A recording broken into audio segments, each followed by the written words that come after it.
in a blatant and desperate attempt to seem far more rational than they actually are, Christians and Muslims will often show you a list of famous scientists who believed in God, as if such minds are entirely on their side. For example, Galileo, Kepler, Newton, Faraday are all normally found on such lists, giants of science who all called themselves Christian. But all of them died long before the atomic age and the discovery of the God-confounding mechanisms of pure chance that rule all quantum reactions. They never heard of DNA, spectroscopy, redshift, stellar nucleosynthesis. They never heard of protons or neutrons or the laws that govern everything these particles can and cannot do. They never heard of radioactivity and the window this provides for measuring the ages of rocks and thereby our planet. Newton, living 400 years ago, may have believed, as many Christians and Muslims still believe today, that life cannot come from non-life. But that's only because nobody in the 1600s knew that our bodies are made entirely from non-life, in the form of atoms.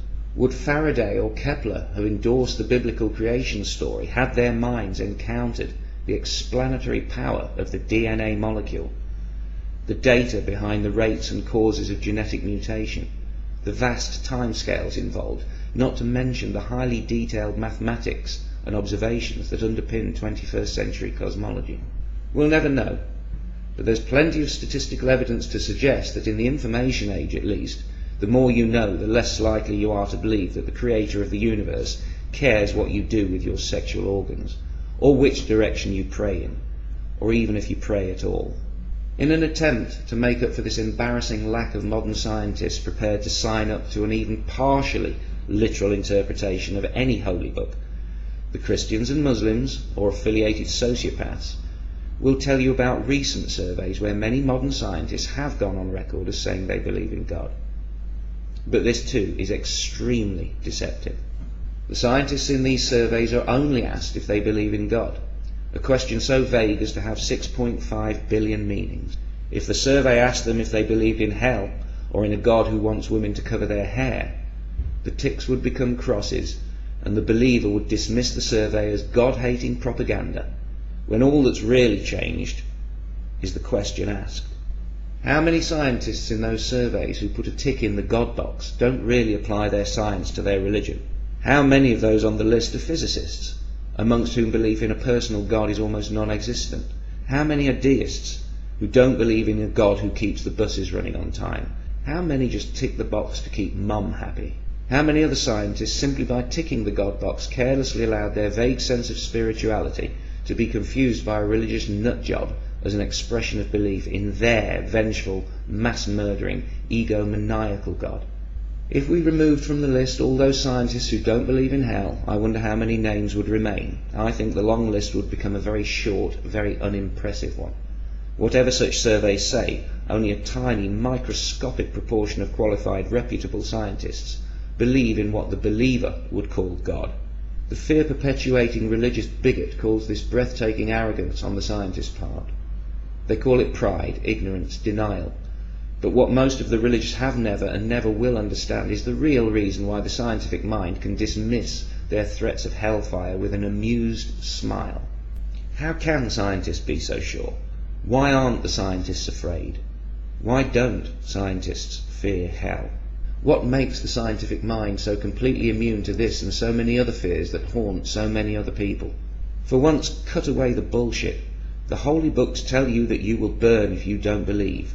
That is what the scriptures explicitly and repeatedly say. It couldn't be clearer.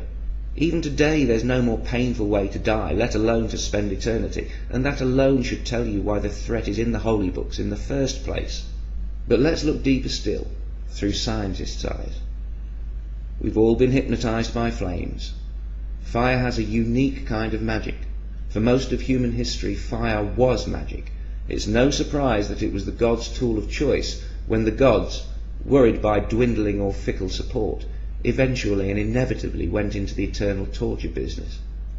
It's no coincidence that the biggest religions in the world threaten the greatest punishments for disbelief. We've all stared into the flames, but what's actually happening? What exactly are we staring at? What is fire?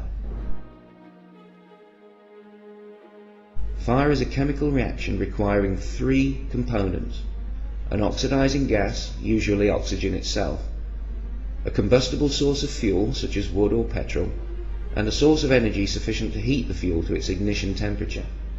This energy can come from matches, sunlight, friction, lightning, or something else that's already burning. When wood, for example, is heated to about 300 degrees Fahrenheit, the cellulose material starts to break down and give off volatile gases. When these gases reach about 500 degrees Fahrenheit, the heat energy overcomes some of the electromagnetic energy, binding the atoms to the complex molecules found in wood. The molecules begin to jiggle apart. This releases smoke, a gaseous compound of mostly hydrogen, carbon, and oxygen atoms.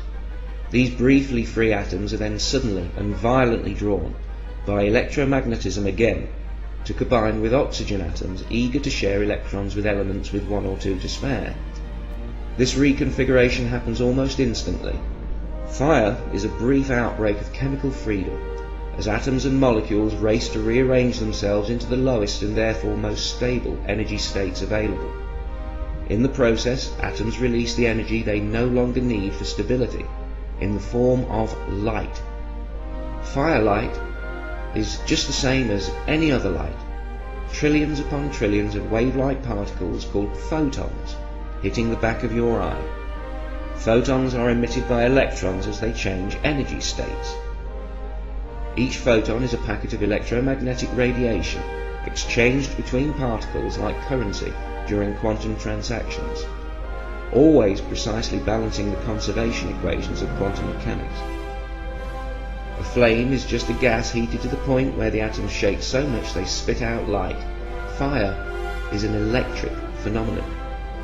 The colour of the flame, the frequency of the wave-like photons, which is what colour is, depends on what atoms you are heating and to what temperature.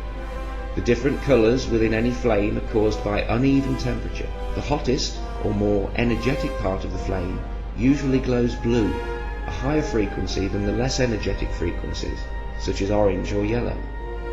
The heat you feel is the excited motions of the atoms in the air around you, and in your skin and flesh. Heat is simply the motion of atoms. At the lowest temperature possible, minus 273 degrees, atoms stop moving pretty much altogether.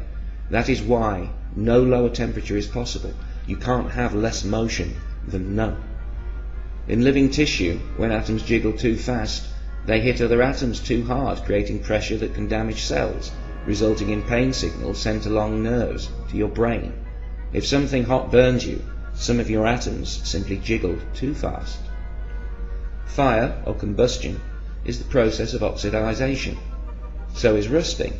In a way, when a car rusts, it is burning in super slow motion.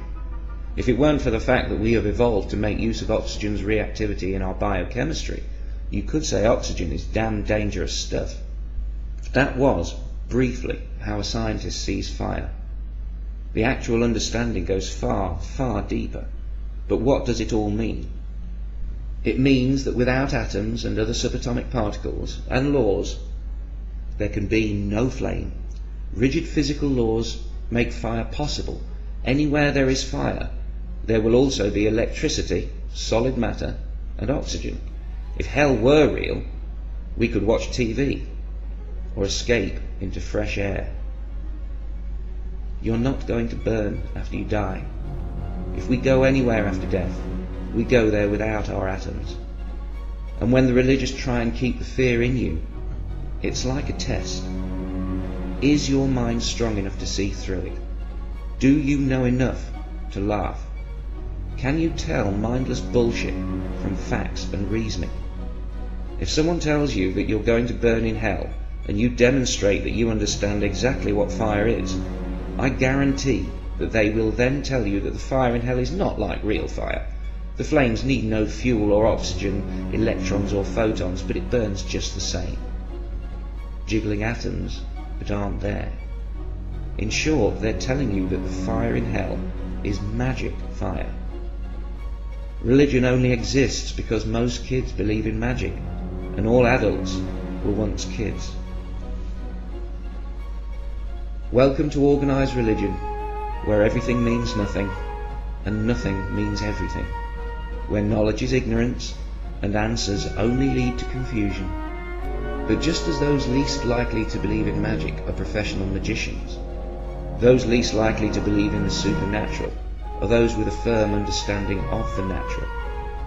You don't have to be a scientist to have scientific understanding. Learn and be free. It's your mind.